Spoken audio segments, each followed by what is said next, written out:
بما تعملون. O you who believe, be mindful of Allah, be aware of Allah, and let every soul look at which deeds that it has sent forth for tomorrow, and fear Allah, for certainly Allah is all aware of what you do. There's a hadith of the Prophet ﷺ where he says, take care of 5 before 5.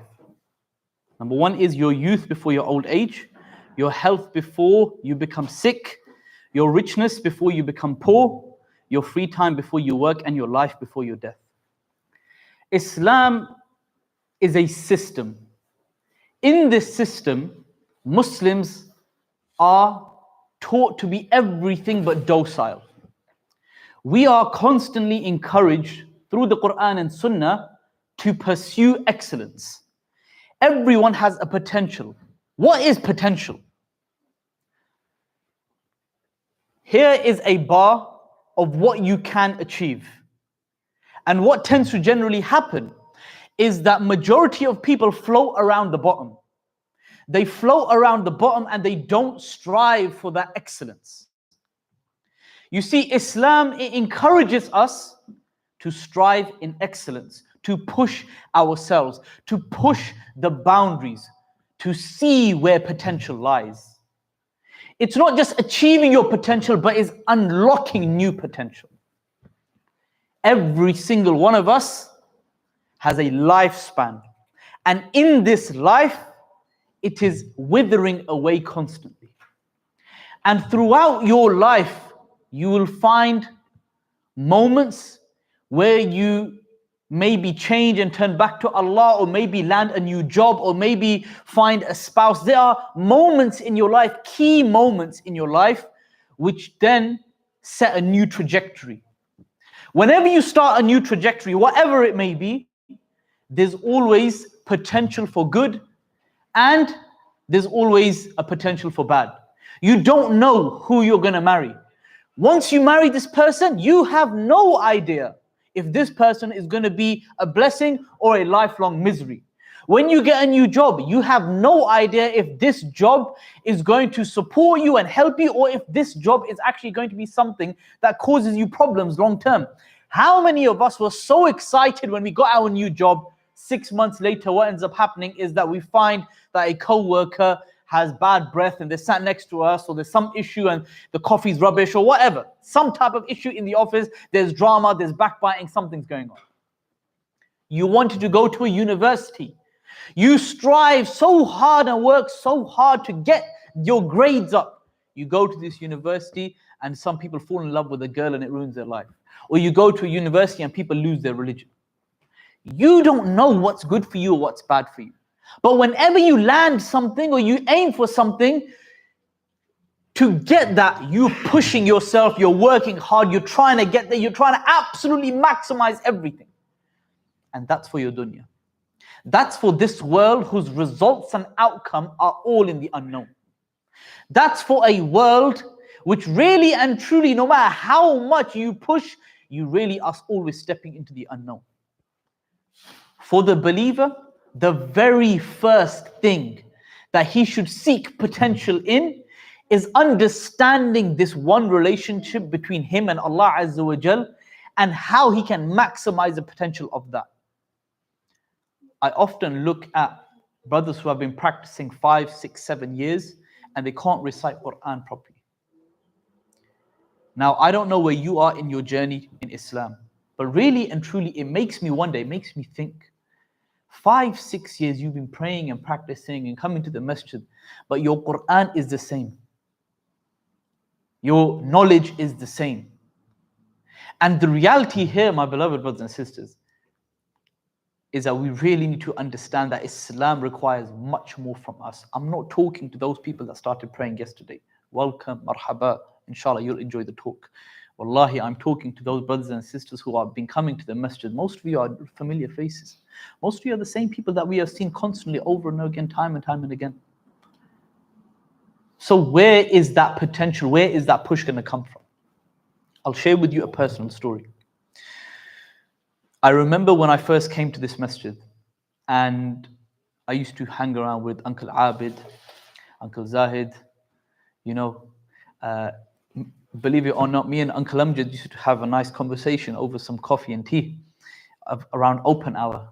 For those of you that know, open hour back in the day, every Mondays 8 o'clock, we used to come here, chill, chat, coffee, chai, all that.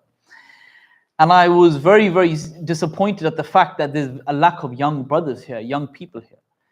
My deen would often shake, and although I would seem like I'm practicing and I have got a beard and everything, really and truly there were no young brothers here all around me. It was very much a kind of barren place for young people. You'd find conversations with elders, and alhamdulillah, it taught me a lot, and I learned a good couple of things from them, etc. But I was sick and tired of conversations about gardening and the commute to London, and really and truly I got kind of sick and tired and bored of that. And so I said to myself, wallahi, this is like not me, man. This is not me. And so I made dua to Allah Azza wa Jal, oh Allah, help us to establish a brotherhood, help us to just form brothers who come to the masjid regularly, young shabab. I don't know what I want, man. I just want friends. And the only guy that was there was Alti, right? And alhamdulillah, he was sufficient for a while, mashallah. But the reality is that I made dua, and I had no idea how this was going to plan out. I had no idea what was going to happen. I had no idea how to even do this, right? And really and truly, I've never ever been in this position before. So you have to imagine, a sheikh says to me that your iman is shaking because you're not around good brothers, good practicing brothers, young brothers, etc. I said, Sheikh, there's no young practicing brothers around me. What do I do? And he said, well, you have to actually go out and actually find them and bring them into the masjid and make da'wah. Anyway, from there, I did not know that I was stepping into the unknown now. Now is new territory. Now what has to happen is you have to step outside your comfort zone. The things that you have known, all the insecurities that you've had in your life up to now, you have to put those to the side now. You have to really understand that now is not the time to chicken out and to think that okay, things are going to change by me doing the same thing. Because I was coming to the masjid 8-9 months, I'd been here, etc. Nothing was really happening. So what did I have to do? And believe me, you may think that, I have confidence, but subhanAllah, I was absolutely bricking myself. I was so scared when this was happening. I would have to go up to random brothers and give them salam and make conversation with them and speak to them and ask them, where are you from? Can I take your number? Like some brothers was thinking I'm a weirdo, right? And I remember there was one brother. He had tattoos and, he was a revert and he just come out of prison. And I was asking her, it's subhanAllah, you get fascinated when you see reverts, right? You see reverts, you get fascinated, like, whoa, finally you get to see some of you guys, right? And you meet them, and I gave him salam, and I spoke to him and everything, and he said, bro, you're moving a little weird, bro, like you're a bit too nice. And he then realized that subhanAllah, not many people are nice like that. So he said, let's exchange number, let's stay in touch. And to this day, we're still in touch, we're still friends. And constantly through that, I realized that I have to actually step outside my comfort zone and I have to make some friends. I have to actually see brothers who come to Jummah, take their numbers, maybe invite them to football, maybe invite them to a gathering, maybe invite them to a talk or lecture or whatever, etc. And a lot of you guys know Saud, right? Alhamdulillah, he is the Amir of Win. And the relationship and how we got Saud involved was I met him in the masjid. I said, do you like playing football? And he said, yes. And I brought him to football one time.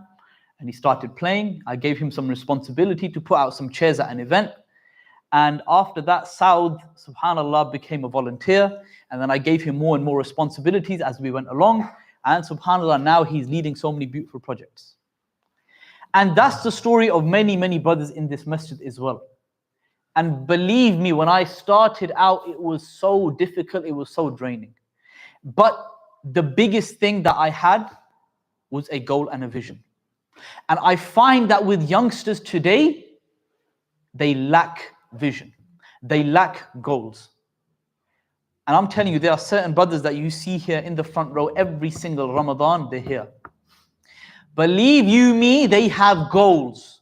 They don't need to talk about it with anyone. You see, sometimes when young brothers say, Akhi, I'm going to do this, I'm going to be that guy, I'm going to push, let's not talk anymore. Let's stop the talk. Let's set some actual powerful emotional goals. You see, anyone that wants to achieve anything in life, you need to be slightly majnoon about it. You need to be slightly over the top about it. There needs to be an element of obsessiveness about your goal that you are pursuing. Whatever you want to do, whether it's seeking ilm, whether it's da'wah, whether it's business, whatever it is in your life, there needs to be an element of obsession. This obsession comes from a flame and a passion and a desire that comes from deep within you. You see the Muslims, when they had the Quran and the Prophet ﷺ died, he told them that there will be no messenger to come after me. There will be no more messengers. All of the Anbiya, all of the Rusul, all of the prophets. Up to this point, it ends. Therefore, oh my companions, the responsibility falls on your shoulders. Now the responsibility is on your shoulders. And these men, they took that responsibility and they 10x'd it. They maximized the potential and then some. They knew that if I was to pray salah in the Masjid al-Haram, it's 100,000 rewards. And if I pray salah in Masjid Nabawi, it is 1,000 rewards extra. But guess what ended up happening? You see their graves in the borders of China, on the borders of Morocco, on the borders of Damascus and Turkey. Why? Because when these men understood that we have the truth, we have the message that God desires for mankind, the purpose of life, we have this. What do we need to do? We need to take this to every corner on planet Earth. They understood that there is potential here, but look at who these men were. These were men who barely had enough food for the day. These were men who had rags as clothes. They had basic shields and basic spears and basic swords and basic horses. And these were men who went to the doorstep of armies who were battling amongst each other for the prized possession of Persia and Rome for over 700 years. And they absolutely destroyed them within the span of 15 years. Why? Because they had something that we have lost, and that is ulu al-himma. That is lofty aspirations.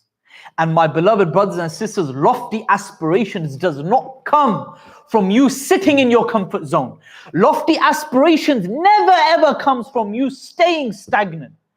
Every single one of us has to think of our lives as days, every single day, 1% better, 1% better, 1% better. What can I do to develop myself, to better myself, to push myself, to stretch the boundaries? Where does the potential lie? And success does not come straight away. Success often is the result of small habits stacked up over years. You see, my beloved brothers, wallahi, if I could be honest with you, brothers, and tell you, and subhanAllah, some of the brothers here remember those days. They remember when there was a handful of brothers coming to the masjid, and we'd have, wallahi, honestly, a gathering like this is a blessing. Handful of brothers coming to the masjid. We would struggle to find faces here. We would struggle to find shabab. And I often say the story of 4 volunteers sharing a pizza together at one of our, so-called late night link-ups, because we've been doing this event for many years. And oftentimes you would doubt. Oftentimes you may have self-doubt. You may think that where is this even going? By Allah, there were moments where we would advertise on Facebook and we're not realizing that nobody's on Facebook except the elders, and no one would turn up to events. 2014-15, the only guys that came was Zoraiz and Ibi and Abdurrahman and a few handful of brothers, and that was it. And you're actually self-doubting. You're thinking to yourself, is this actually going to work? Why are we putting so much effort? We're planning, we're preparing, we do all of this, etc. And wallahi, I remembered a moment where just a few different things, a few things that you have to do. And the first thing that brothers told me, the younger brothers, Ibrahim Bajwa, I especially remember him telling me back in 2017-18 is, Akhi, you got to come on Snapchat. I said, bro, what the hell Snapchat? What am I going to do, bro? Like, hey, everyone, who does that? And I learned that this is something that I have to step outside my comfort zone. You can't just stay in that. You can't keep doing the same thing over and over again, expecting different results. It was so awkward. The first video I made, wallahi, I think I did it like 15 times. I was just like, it's so self-conscious, just thinking, what the hell is going on? Who's watching? And subhanAllah, eventually I realized that to get different results, you need to do different things. If you do the same thing as everyone else, you're going to get the same results as everyone else. If you do the things that everyone does, you're going to get the results that everyone gets. So to get something different, you need to do something different. And therefore, I stepped into the unknown. And I just started to make these small little videos. And subhanAllah, young shabab and brothers across Wickham were watching these videos. And I had no idea what was going on. And may Allah bless a lot of you brothers were sharing them out. And it just, subhanAllah, just started, then things started to snowball and things started to move forward. And then we started to get loads of different brothers from different areas of town come to the masjid, and things started to go. And I'm thinking to myself, Allahu Akbar, what's going on here? And over the years, as I've detached myself slowly, the da'wah keeps moving forward. The da'wah keeps going forward. The brothers are still here. Alhamdulillah, this year, Allahu Akbar, we had Fajr Salah in the last 10 nights, pooling out of the main hall, spilling out into the lobby. I've never seen that before. And subhanAllah, this is the result of what? Number one, Abu Rumaysa, Amjad, Abid, Akbar, all the leaders that we have had, the people that have established this masjid from many, many, many years ago, they didn't give up. I remember the first Eid Salah, I came here in 2011.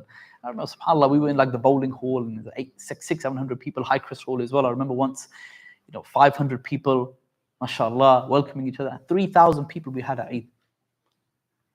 They didn't stop. They knew the potential. And wallahi, look, Uncle Amjad now, still here, in and out of the office, doing his tasks and doing his jobs. Why? Because these are men in our community who are beautiful examples for us. They understand that potential doesn't stop now. Believe me, a lot of them are just getting started. Now is the next phase. Now is the future. Now is the potential for shabab and youngsters. And I remember at our retreat, our annual wind retreat that we had, I would speak to Isa Nabi and Sulaiman Bajwa about the progress that's happening at RGS and at John Hampden at the schools.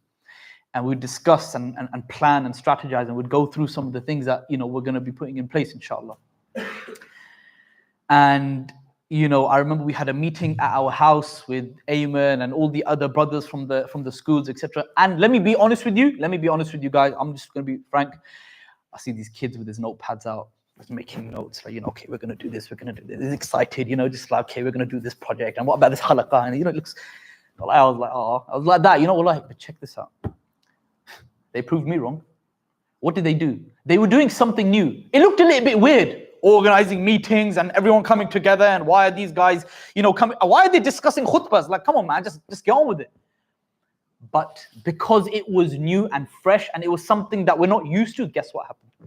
Now, alhamdulillah, RGS is having 150 to 200 people come for Jummah every single Friday. And guess what? I saw a brother yesterday. He said to me, bro, we used to have loads of people at Jummah when we were at school, bro. I said, how many? Bro, subhanAllah, about 13, 14 brothers. SubhanAllah, it's good, man.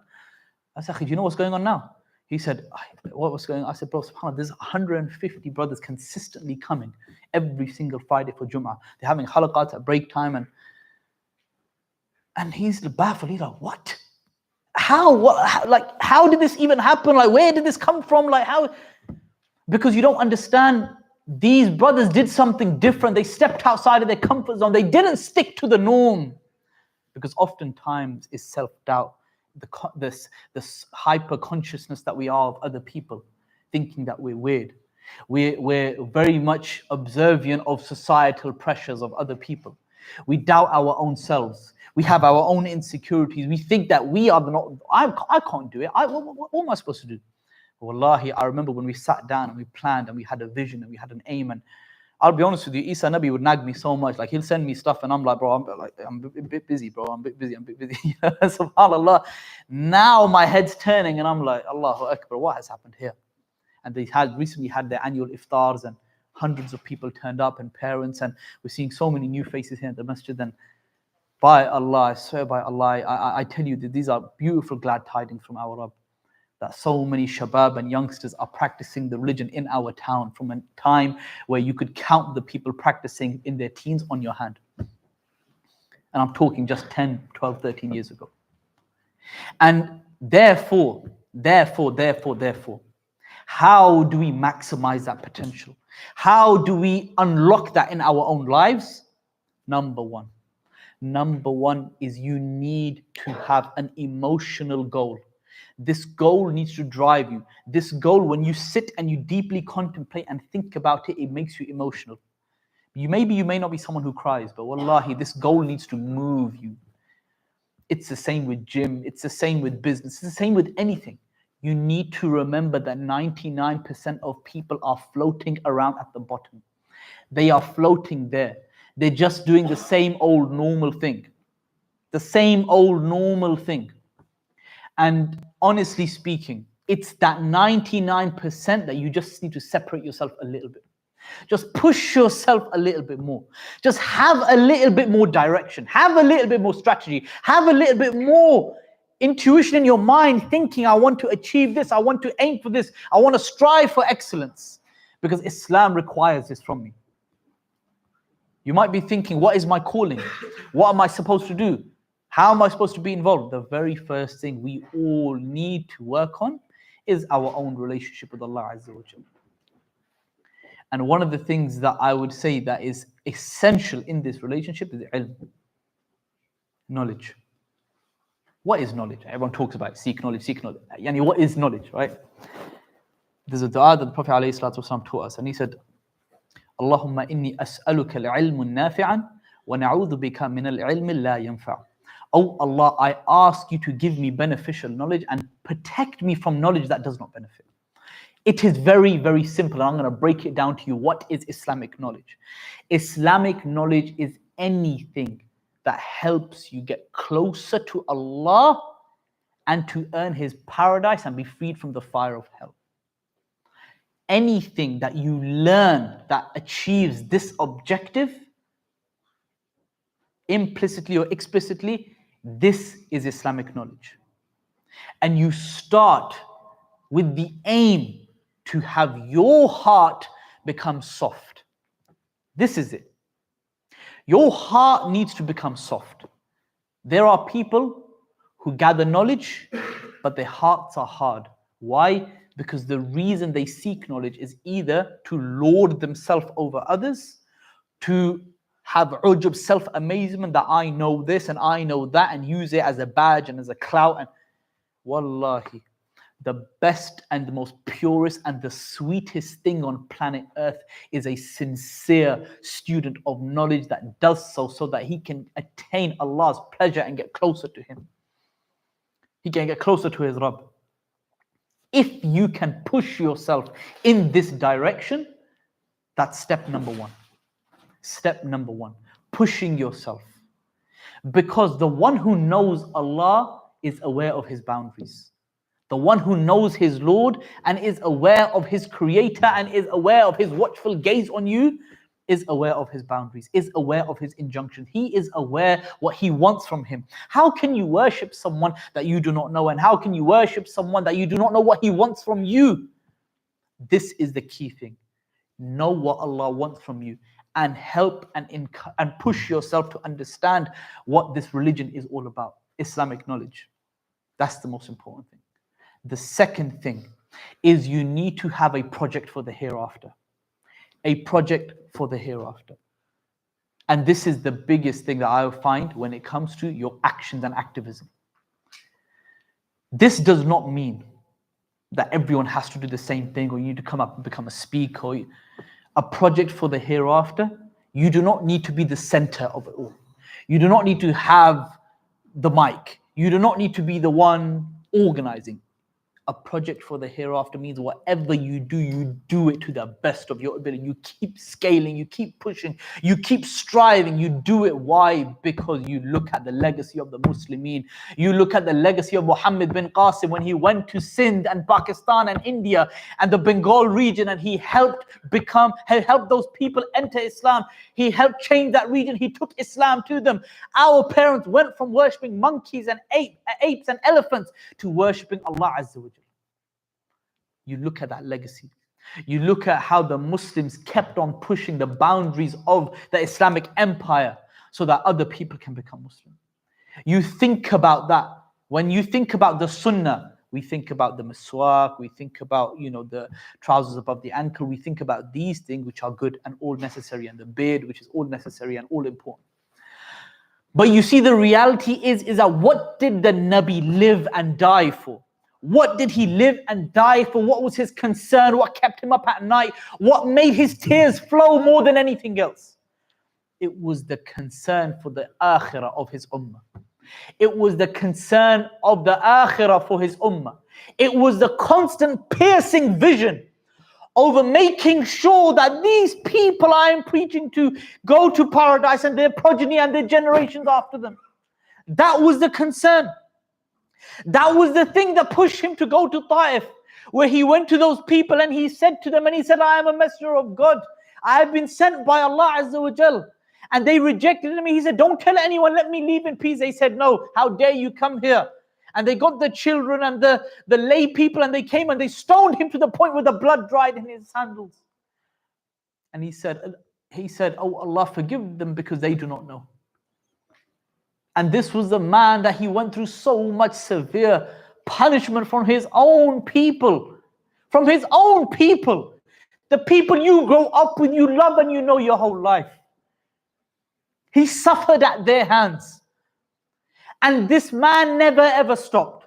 And therefore his legacy is of perseverance. His legacy is of finding obstacles and finding a way to overcome them. Youngsters today, sadly, they do not have this push and this drive. You fall upon one problem and guess what ends up happening? You collapse. That's it. It's all over. You don't realize what it takes to follow in the legacy of our Nabi. And that is that you need to push and you need to keep getting up. A Muslim is the one that keeps getting up and is never ever defeated. Challenges come in your life. Problems will always be there. Look at the Nabi, how much he suffered. What did he go through? But what did he do? He got up and he went forward again. He got up and he went forward again and again and again. The Jews are attacking him. The Munafiqeen are coming after him. And subhanAllah, he keeps on going and keeps on pushing and keeps on pushing. They go all the way to Mecca, wearing ihrams, traveling for 10, 15 days on foot to go to Mecca to perform Umrah. Because he had a dream about him and his companions performing Umrah. They went all the way there. And guess what? They said, no, you're not going to do it this year. You're going to do it next year. The companions are there thinking, what is going on? What is going on? Why are we Are we not the Muslims? Umar ibn Khattab said, are we not upon the truth? Abu Bakr said, yes, but Allah and His Messenger know best. The next year they came and they performed Umrah. They didn't stop. And the Treaty of Hudaybiyah, look at this. Brothers and sisters, wallahi, look at the Treaty of Hudaybiyah. As-Suhail ibn Amr, one of the enemies of Islam at the time, he was in Mecca. And he said that I'm going to come out and we're going to have a treaty for 1 year. This treaty, here's the rules. Now look at this. Think about if this is fair. He says that we will not attack you, you will not attack us. Anyone that becomes Muslim from us, you have to send them back to us.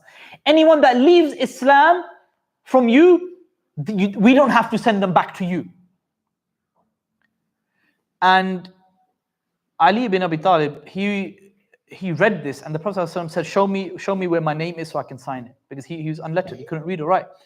Ali did not want to sign it. He said, what if someone becomes Muslim, they have to go back to Mecca? Well, how is this fair? How is this fair? Subhanallah. To summarize, some of the Muslims in Mecca, Abu Jandal, for example, he became Muslim, he was Muslim. He managed to escape and go to Medina. He managed to go all the way to Medina. And then Abu Sufyan came and said, the agreement is the agreement. You have to send him back. What's this?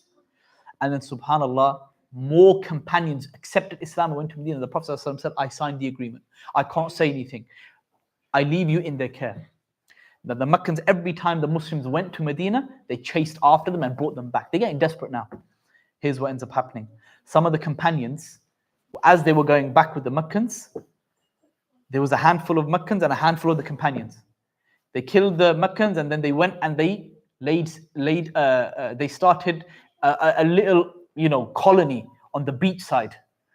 And what would happen is they just started, they were like, bandits. They were like ghosts. They just popped out of nowhere.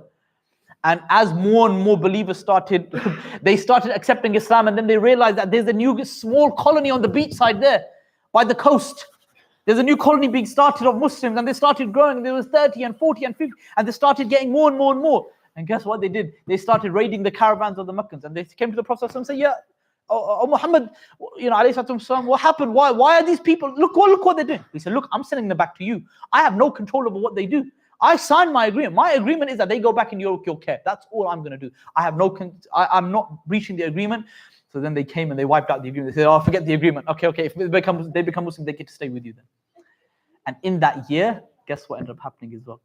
In that 1 year of the Treaty of Hudaybiyah, the Prophet ﷺ started sending letters to Najashi, to Alexandria in Egypt, to Herakl in Rome, and to Khusro in Persia. Wallahi, what a blessing from Allah that there was a year of peace that He started sending the messages out. And subhanAllah, they started getting the provisions of the Meccans, they started raiding them and they started taking them back to Medina. What a blessing from Allah. And then the next year they went and performed Umrah. But in that moment there where you've traveled all this way, you can't perform Umrah, you think as if this agreement doesn't work, nothing's in your favor. Guess what ends up happening? You need to understand that Allah has a plan for everything. When doors shut, new doors open. And sometimes the reason we don't unlock our potential is because we can't see deep into the future.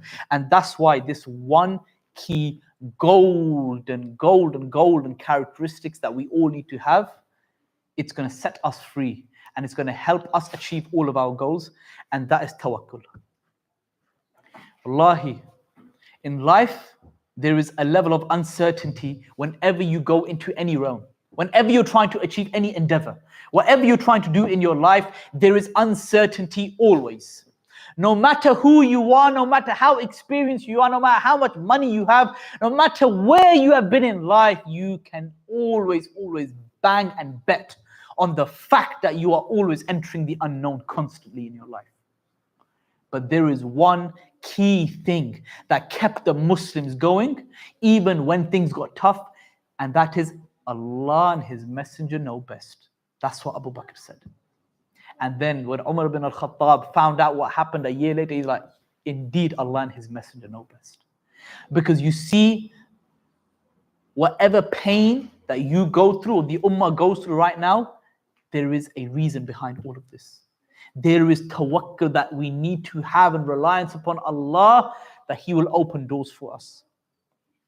Whatever you pursue in life, whatever you're trying to do, whatever goal you are after, the biggest thing that you need to do is number one, make sure, my beloved brothers, you pray istikhara.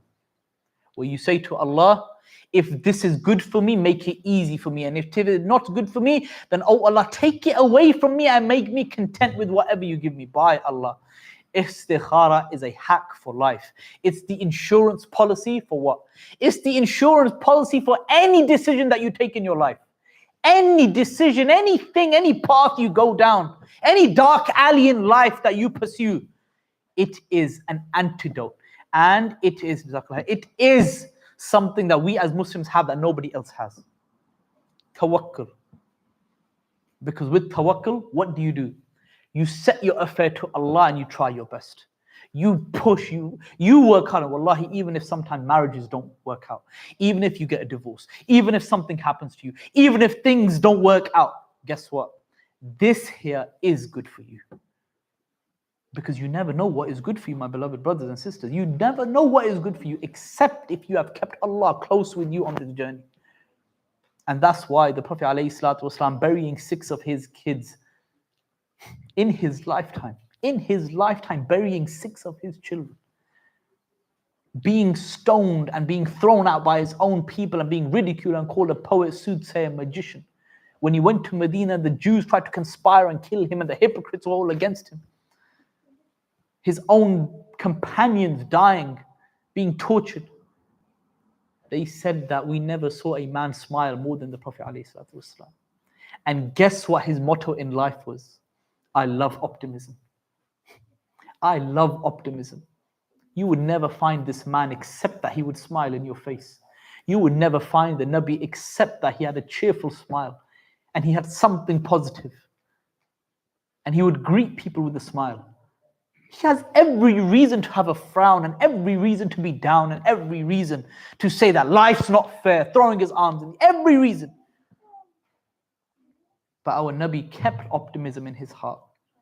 and therefore marching forward and pushing forward, because a racehorse has blinkers. A racehorse does not see left or right. It keeps going forward. It keeps pushing on, even when things don't seem right. Even when things just seem dark and things just seem horrible and things don't even make sense in your mind, but because you are obsessed over your goal, because you are so into what you are doing, you keep going forward. And my beloved brothers and sisters, you have to understand and know that Islam requires more from us. Islam requires so much more from us. I'll give you one little example. We have these cameras here. We have these cameras set up. Why do we have this? Why we got cameras here? Why do we need cameras? You see, there was a brother in Ireland. I just came back from Ireland. And he said to me, bro, I want to be the best Muslim videographer there is. I want to create the best Islamic content to help people discover Islam. And I said, are you true to that claim, bro? And he said, yeah. The next day we had a football tournament where we basically had reminders and salah and all these non-practicing brothers were there, etc. And I was telling him to capture footage, etc. And he was running around restless. I'm like, bro, what's going on? You need this, bro. Come on, what's going on, bro? I mean, some of the boys here know how much I try to work them, but the reality is that he said, you have a claim? What's that claim? That claim is what? You want to be the best? That comes with big responsibilities. That claim comes with you actually wanting to be the best, but you need to actually prove to yourself that you can do this. And he said, I've never been worked so hard in my life. I didn't know that this, subhanAllah, you're in your comfort zone all the time, constantly in your comfort zone, constantly relaxed, constantly at ease. That's not where you're going to grow. By Allah, growth exists only outside your comfort zone. It only exists outside where you feel like you're a little bit blindsided, where you feel a little bit taken back that what am I doing here right now?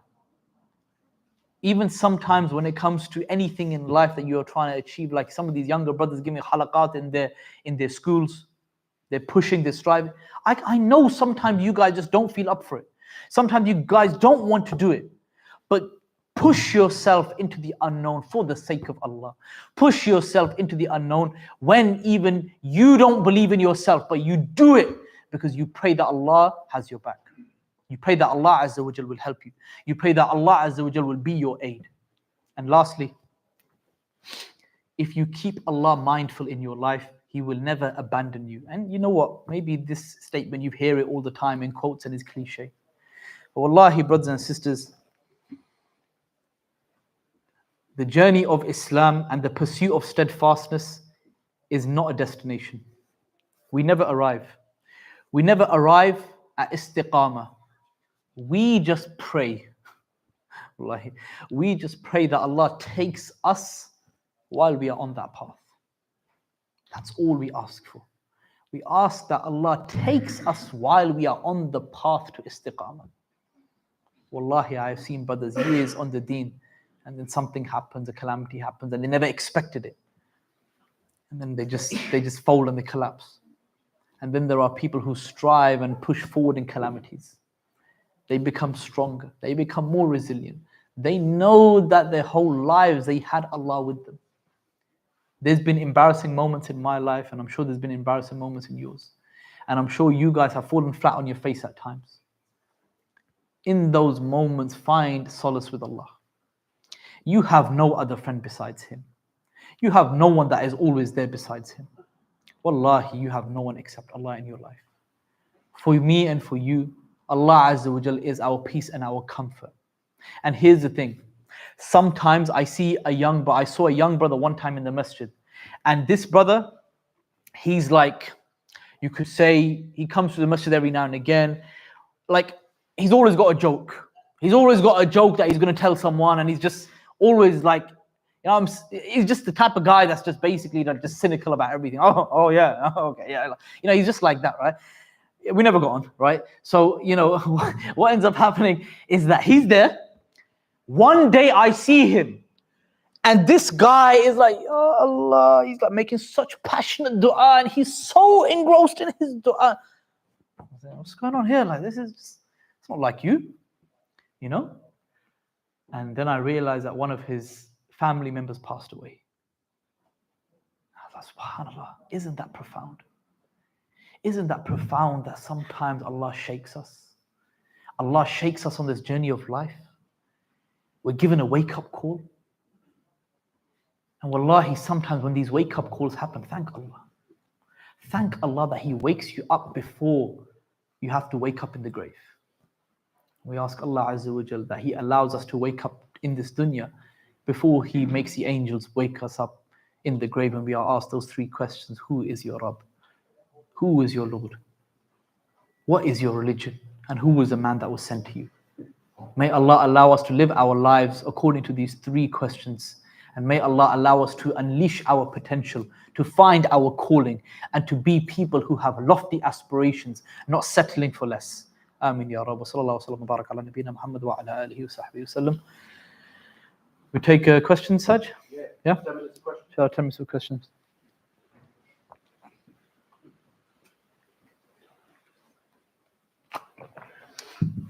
I'll start with one. Fadl.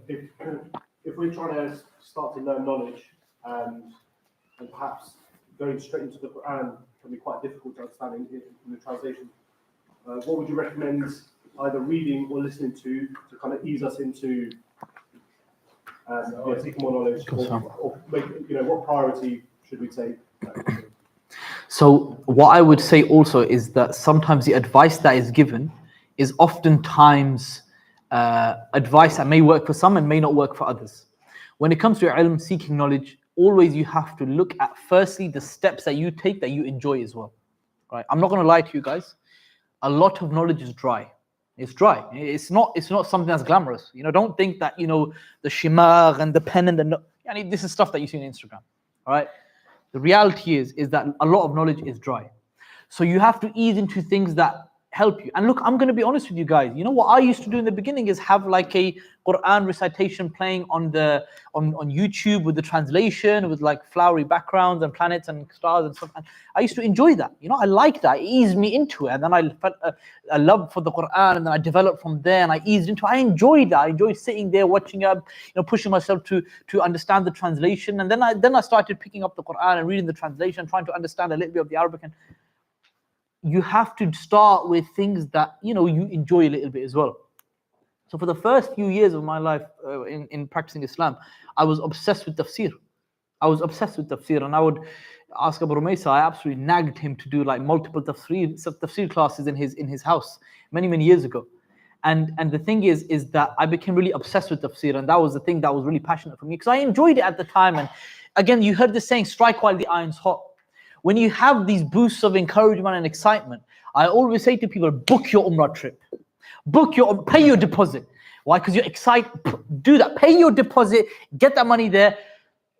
Sign up for a class. Do something. Push yourself. Why? Because when you have that little boost, you need to act upon it straight away. The first thing you do is act upon it, right? And find something that you genuinely enjoy. And if you enjoy learning about aqeedah, if you enjoy learning about da'wah, if you enjoy learning about fiqh, these topics may be a bit, monotonous, and they're kind of a bit like stale for some of you, but just push yourself a little bit. Push yourself. Find the thing that you enjoy. But here's what you never do. Because you don't enjoy it, just leave it. Wallahi, don't do that. Don't do the thing that a lot of people make the mistake, which is basically, if I'm not having fun, I don't like it. By Allah, sometimes the best lectures are the ones where Sheikh Adnan Abdul Qadir is here in the masjid and he's speaking in Arabic and it's being translated into English. I don't know why, but it's different. Sometimes it's the unlikely things. And I didn't know I liked that, by the way. I didn't know I liked Arabic lectures that are translated into English. But guess what? I sat through one of them. I enjoyed it. I'm waiting for the same lecture. I'm waiting for him to come every single year now. Sometimes you don't know what you like. So keep trying, pushing, podcasts, listen to different lectures, etc. Push yourself, inshallah. May Allah make it easy. Amen.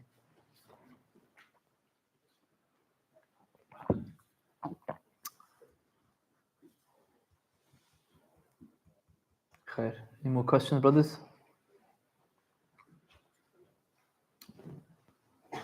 No? Khair, inshallah. طيب. Yes, uncle.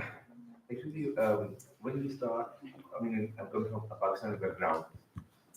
where we try to read Quran, very few people don't read the translations of tafsir, and of course it is discouraged by the imam in the mosques. Don't do it because you will get, swayed up. You will get, you will not understand it. You might go to different route. So if you need to have somebody who will teach you, have a ustad and alim, somebody. If somebody doesn't have an alim, we recommend that people do at least. When it's in the Quran says Allah Ta'ala that I have made Quran easy for you. So why is it that so many people are discouraged to do that? Uncle, this is a beautiful question. And I know that this is a big issue in Pakistan as well. I know this is a big issue in Pakistan. Because the question essentially is that basically we're encouraged to, we should be reading the translation of the Quran, trying to understand it, but oftentimes we're discouraged because it could lead us to basically, interpreting in the wrong way.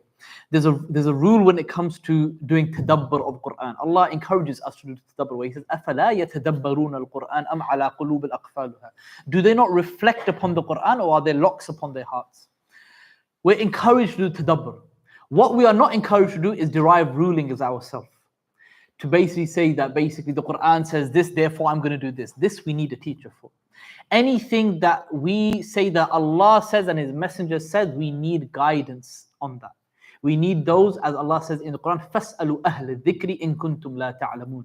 Ask those who know if you do not know. If you're unaware, ask the people of knowledge.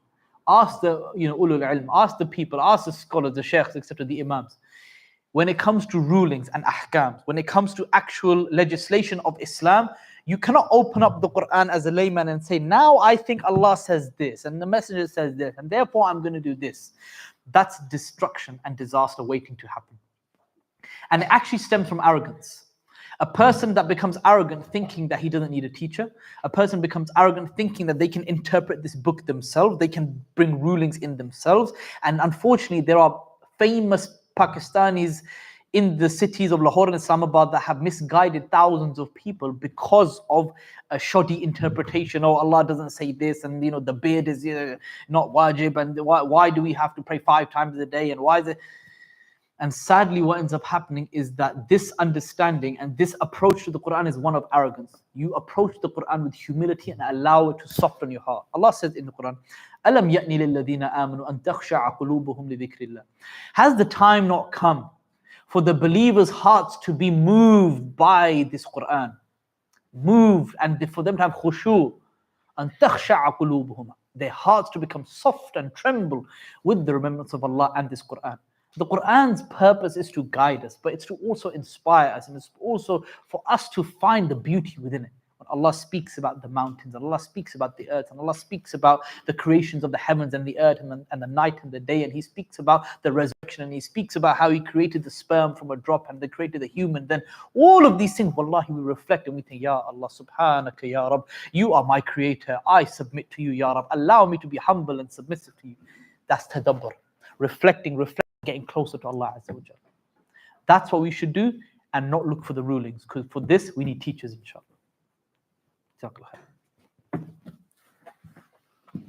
طيب جزاك الله خير سبحانك اللهم وبحمدك أشهد أن لا إله إلا أنت أستغفرك وأتوب إليك. See you guys downstairs inshallah.